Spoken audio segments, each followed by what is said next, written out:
And so the issue is not so much the blindness of others, even though there's as much blindness among others as there is for you.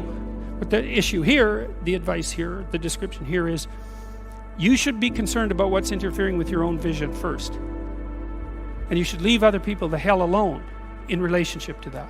And so if your mode of being in the world is, if you would just act better, things would improve for me, or if you identify the evil and the catastrophe as something that's outside, that someone else needs to fix, or that someone else is responsible for, then you're not going to fix that.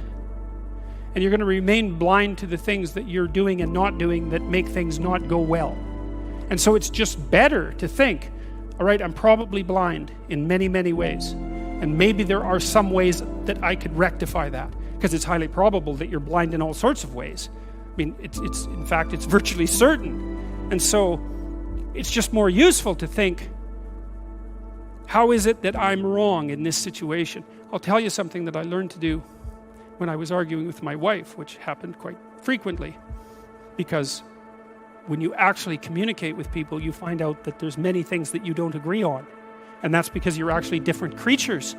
And so if you're actually going to have a truthful conversation, then you're going to find out that you don't see things the same way. And then you can either pretend that that's not the case and gloss over it and then end up in a 30-year silent war, or you can have the damn fight when you need to have it and see if you can straighten it out.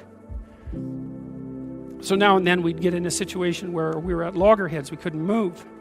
And, it would spiral up into hate speech, let's say. Because, yeah, everyone laughs because they know they manifest plenty of hate speech towards those they love. So one of the things we learned to do was, when we hit an impasse, was to separate and to go our own ways and to go sit and think, okay, look,